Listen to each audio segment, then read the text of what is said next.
안녕하세요. 김노무사TV의 노동백과 시선입니다. 김승현 노무사고요. 인사해 주시죠. 네, 안녕하세요. 정무진 노무사입니다. 예, 반갑습니다.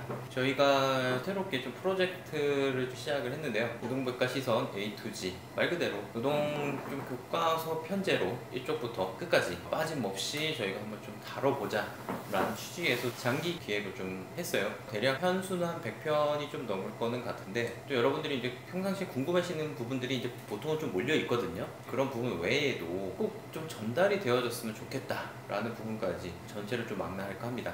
먼저 시즌 1입니다. 시즌 1으로 진행하고 있는 건 개별적 노동관계. 저희가 이제 노동관계가 이제 두 가지 파트로 많이 이제 따져요. 개별적 노동관계라 하는 파트와 집단적 노동관계라는 이제 하는 파트가 이제 두 가지 파트로 많이 좀 따지는데, 물론 이렇게 딱 극명하게 나뉜 건 아닙니다. 뭐 서로 이제 엮이기도 하고 섞이기도 하는데, 그 중에서도 개별적인 집중사 위주로 좀 영상을 좀 올려드릴 예정입니다. 그 중에 오늘이 이제 첫 편, 상시적 노동자를 산정하는 방법에 대해서 좀 말씀드릴 거예요. 이게 이제 뭐하고 관련이 있냐, 그거를 이제 설명해 주시면서 시작하시죠. 보통 알고 있는 근로기준법은 상시적으로 일하는 분들이 5명 이상인 그런 사업장에만 다 적용이 됩니다. 그래서 알고 계시는 뭐 여러 가지 수당들이나 이런 규정들, 그리고 근로기준법의 대부분의 규정들은 뭐 해고도 마찬가지고요. 5인 이상인 사업장에서만 사용이 되는데, 그렇다면 이제 우리 사업장이 한 4명인지 5명인지 애매할 때가 있습니다. 그래서 이런 경우에 내가 근무하고 있는 사업장이 5인 이상 사업장인지 그렇지 않은지, 이런 것들에 대해서 산정하는 방식을 좀 말씀을 드려야지 내가 부당해고부지 신청을 할 수 있는지, 이런 것들이 결정되기 때문에 이 부분부터 설명드리려고 합니다. 결론적으로 얘기해서 우리나라는 사실 5인 미만 사업장에 대해서 웬만한 노동법 적용을 하지 않고 있다. 그러니까 지금 내가 다니는 회사가 몇 명인지가 굉장히 중요한 문제입니다. 뭐 거의 적용이 안 된다고 보아도 무방할 정도고요. 5인 미만 사업장에 대해서. 따라서 이게 지금 현실에서 쟁점이 많이 돼요. 여기에서 상시 일하는 노동자 숫자가 몇 명이냐 가지고 실제로 뭐 노동부에서도 그렇고 법원에서도 그렇고 이 숫자 싸움으로 항상 분쟁이 있습니다. 그렇다면은 우리가 노동자 숫자를 몇 명이 일하는지 쉬는 방법이 있을 거 아니에요. 일단 법원이 쉬는 방법이 있고, 노동부에서 이제 뭐 법으로 있지만 시행령으로 정한 방법도 있습니다. 뭐 두 가지를 좀 같이 설명해 주시죠. 근로기준법 내에서 현재 규정하고 있는 방법을 말씀을 드리면은, 이제 근로기준법 시행령에 이제 상시 근로자 수 산정 방식이라고 별도의 규정이 나와 있습니다. 이 방식에 대해서 말씀을 드리면은 뭔가 사유가 발생을 했을 때를 기준으로 해서 그 전 1개월 동안을 계산을 합니다. 그래서 그 1개월 동안 회사가 운영된 날수를 다 세고요. 그 기간 동안 근무한 근로자들의 연 인원을 다 계산을 하게 됩니다. 가령 2월 1일에 뭐 해고가 발생을 해서 그 전 1개월인 1월 1일부터 1월 31일까지 5인 이상인지 판단하기 위해서는 1월 1일부터 말일까지 회사가 운영된 날을 먼저 세야 됩니다. 보통 한 20일에서 한 22일 되겠죠. 토일 빼니까. 그게 분모가 되는 거고요.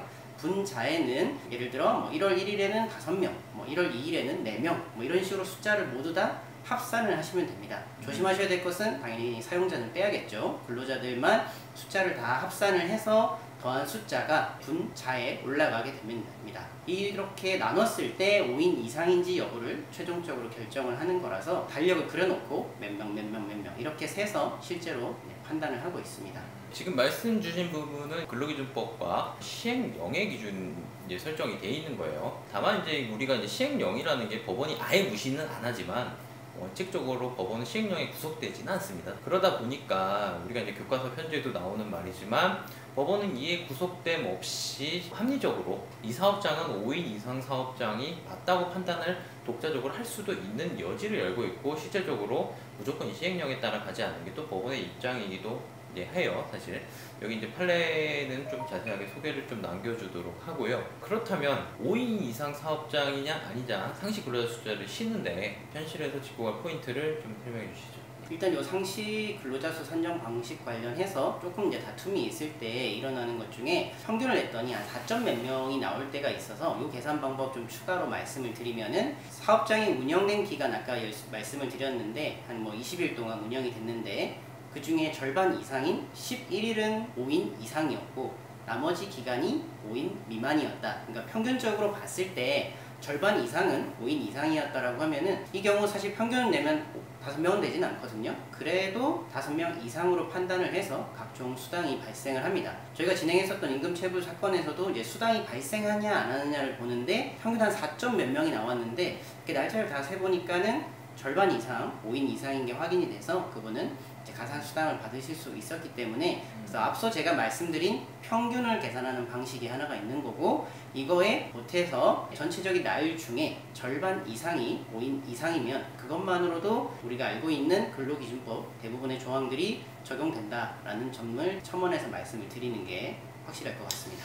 중요한 부분은 이게 실무에서는 많이 싸움되는 게 실제로는 있는데 존재하지 않고 형식적 장부에 존재하지 않은 노동자들, 이게 항상 문제가 됩니다. 실제로. 그러니까 여러분들이 주의하셔야 될 점은 실제 노동자가 몇 명이냐를 평상시 입증할 방법을 고민을 하셔야 된다는 얘기예요. 그 예를 들어 노동자가 6명, 5명 일을 해요. 근데 막 2명은 아예 뭐 4대 보험도 가입 안 되어져 있고 뭐 세금 처리도 안 하고 뭐 이런 경우 허다합니다. 근데 나와서 일은 해요. 뭐 이런 경우도 있고 실제로 뭐 아르바이트생이 맨날 나와서 출근하는데 아르바이트는 현금만 주고 빠지기 때문에 사실상 노동자로 잡히지 않는 상황. 여기 대해서는 또 사용자는 무조건 자기가 난 일 시킨 적 없다 이렇게 나와서 5인 미만으로 낮추기 위한 굉장히 노력을 많이 합니다. 뭐 해야 되겠어요? 알바생이 나오면 그 알바생이 나왔고 뭐 장부에 썼고 어떤 일을 했고 하다못해 사진을 찍어 놓든 뭔가 입증 준비는 하셔야 된다. 그런 말씀을 드리는 것이고, 두 번째로 중요한 거는 가동일자입니다. 몇 명이 일하는지도 중요하지만 사실은 분모와 분자 사이 아니에요. 둘 다 중요하다는 얘기예요. 가동 일자가 사실 늘어나면 늘어날수록 상시 근로자 숫자는 떨어지죠.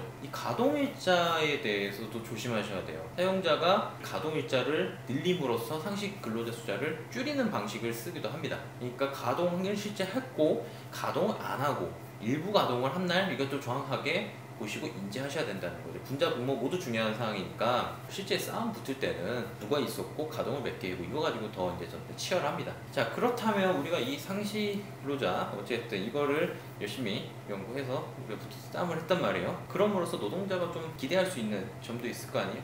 5인 이상인지 미만인지에서 이제 다툼 중에서 가장 빈번한 것 중에 저희가 이제 경험했던 것 기준으로는 해고 사건이 하나 있었습니다. 그래서 근로자들이 한두 명 나가더니 뭔가 5인이 안 됐다 싶으니까 회사가 전격적으로 해고를 해버린 그런 사건이 있었는데, 이런 해고 같은 경우는 사업주가 우리는 5인 미만이니까 뭐 서면 통지도 안 하고 제대로 된 절차적인 요건도 갖추지 못하는 경우들이 많이 있어서 이럴 때는 오히려 5인 이상인 것만 확인이 되면 부당해고라는 것을 입증을 할 수가 있습니다. 그래서 이 사건 때도 회사가 열심히 가동일자를 늘리려고 엄청 노력을 많이 했어요. 토요일에 예를 들어 어떤 임원이 나왔었다 이렇게 주장을 하면서 분모를 더 늘려야 된다라고 주장을 했지만은 사실 그 부분은 받아들여지지 않았고 결과적으로는 사건은 이제 합의로 종결이 되긴 했어요. 회사가 가동일수를 늘리는 작전을 쓰려고 했지만 안 통한다고 생각을 하니까 이제 해고에 대한 임금 상당액을 지급하고 구제가 됐었는데요. 이런 것처럼 5인인지 아닌지만 확인이 된다고 했을 때 절차적인 측면에서 여러분들이 유리할 수 있기 때문에 이 부분만 집중하면 이길 수 있는 것이 하나가 있고, 말씀드린 것처럼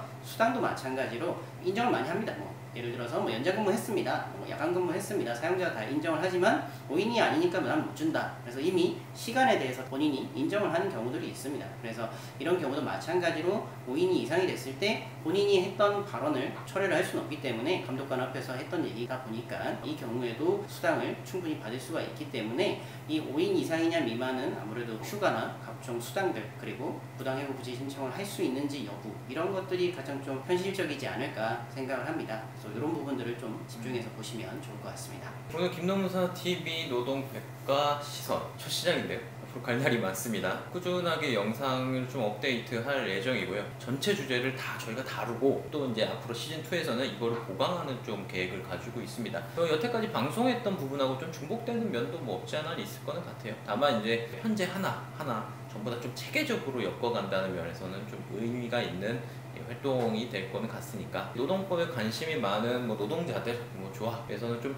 의미 있게 좀 봐주시면 저희가 이 작업을 하는데 의미를 가지겠죠. 오늘 여기까지 해서 좀 마치고요. 좋아요, 구독, 노동백과도 이게 필요합니다. 좀 부탁드리고 궁금한 점 있으면 저희 카페에 글 남겨주시면 되겠습니다. 여기까지 해서 마치겠습니다. 예, 감사합니다. 감사합니다.